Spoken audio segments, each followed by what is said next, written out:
بسم اللہ الرحمن الرحیم۔ السلام علیکم۔ میں فقیر طارق محمود القاسمی۔ قرآن مجید کی ایک بہت خوبصورت آیات ہے،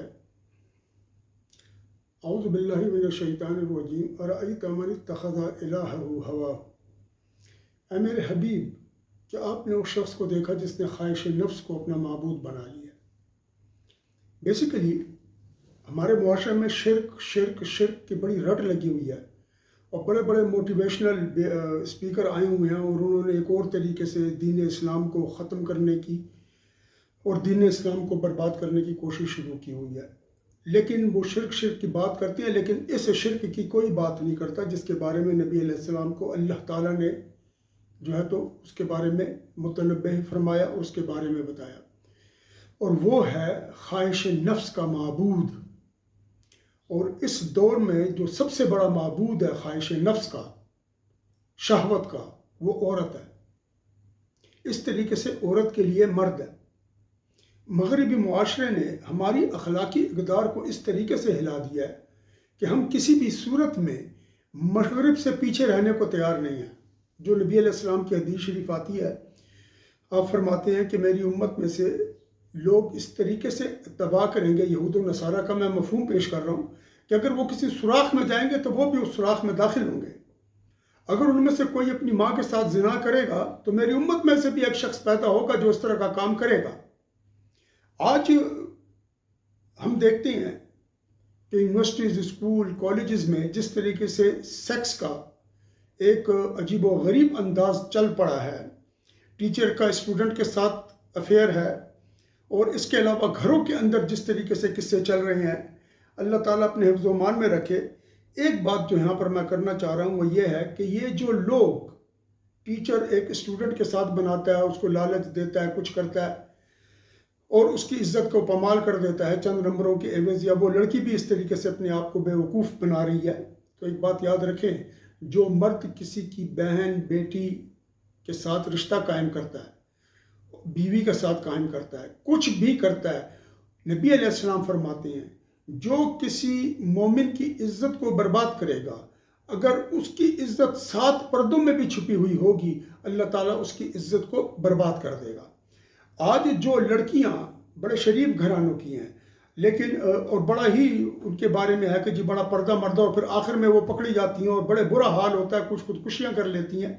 وجہ یہ ہے کہ ان کے خاندان کے کسی مرد نے کسی پاکیزہ عورت کو اسی طرح برباد کیا ہوتا ہے۔ لہٰذا اللہ تعالیٰ مومن کی عزت کا بدلہ نہیں چھوڑتا، تو اس پاکیزہ گھر کی جو لڑکی ہوتی ہے نا، وہ اس حصے میں چلی جاتی ہے۔ جب میں کسی کی بہن کی عزت برباد کروں گا اپنی جنسی خواہش پوری کرنے کے لیے، تو میری بہن کی عزت بھی برباد ہوگی۔ کسی کا باپ بھی اس کو نہیں روک سکتا۔ میں 7 لوہے کی دیواریں بنا کر اس کے بیچ میں اپنی بہن کو بٹھا دوں، میرے اپنے رشتہ داروں میں سے کوئی اس کو لوٹ کر جائے گا اور مجھے پتہ نہیں چلے گا۔ میری بات بہت غور سے سنیں، میں بہت نازک مسئلہ بیان کر رہا ہوں۔ تو جو لوگ دوسرے کی بہنوں بیٹیوں کو، آج پاکستان میں انسیسٹ شروع ہو چکا ہے۔ میرے پاس لوگ آتے ہیں کہ جی یوں ہو گیا، یہ ہو گیا، طلاقوں کے مسئلے آ رہے ہیں، بڑے بڑے قصے ہیں ہمارے پاس، جی ہم لوگوں کے راز نہیں بیان کر سکتے۔ پھر ہوتا کیا ہے؟ پھر ہوتا یہ ہے کہ اس جنسی بے راہ روی نے ہمارے معاشرے کو تباہ کر کے رکھ دیا، تباہ کر کے رکھ دیا۔ ہمارے پاس کوئی کردار ہی نہیں رہا۔ میں ایک واقعہ آپ کو سناتا ہوں، سچا واقعہ، بالکل سچا واقعہ، نہ گاؤں کا نام لوں گا نہ کسی اور کا۔ میں اللہ تعالیٰ کے حضور میں بیٹھا ہوں، لا الہ الا اللہ محمد الرسول اللہ صلی اللہ علیہ وسلم، میں آپ کو ایک سچی بات سنا رہا ہوں۔ اللہ تعالیٰ کسی بات میں زور پیدا کرنے کے لیے قسم کھاتے ہیں۔ جس کو اللہ نے کردار دیا ہو اپنے فضل و کرم سے، تو وہ ایسا ہوتا ہے جیسے یہ خاتون، اس کی شادی ہوئی، 10-15 سال اس نے گزارے، بہت کم، آپ کو پتا ہے گاؤں میں بہت کم عمروں میں شادی ہو جاتی ہے، اس کی بھی ہو گئی تھی۔ اس کا خاوند فوت ہو گیا۔ جب اس کا خاوند فوت ہو گیا تو یہ گھر آ گئی بیوہ ہو کر۔ پھر اس کا ایک رشتہ آیا، ایک بڑی عمر کا آدمی تھا، 40-42 سال کا، آپ اندازہ کر لیں۔ اس نے اس سے شادی کی۔ اس وقت یہ لڑکی کم عمری میں ہوئی تھی، لیکن اب یہ 30 تک پہنچ چکی تھی، کافی عمر کی ہو گئی تھی، لیکن تھی جوان۔ جب وہ مرد اس کے پاس گیا اور اس نے وظیفہ زوجیت ادا کیا تو وہ عورت کنواری نکلی، وہ عورت کنواری نکلی۔ اس نے کہا یہ کیا بات ہے، تم تو بیوہ ہو۔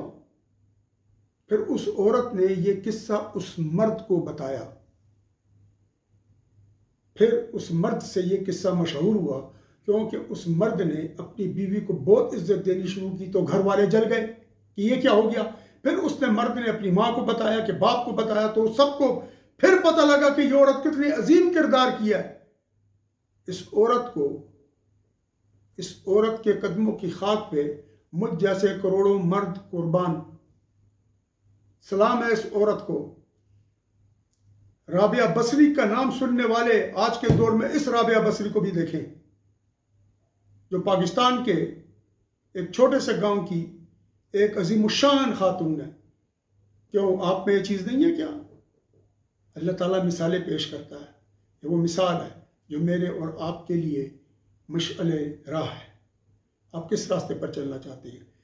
لا الہ الا اللہ کہہ کے معبودان شہوت و نفس کو برباد کر دیں، اور الا اللہ کہہ کر اس وحدہ لا شریک کے حضور میں سجدہ ریز ہو جائیں، جو کل کائنات کا پالنے والا ہے۔ اور شرک کا رٹا لگانے والوں، اپنی اوقات میں رہو۔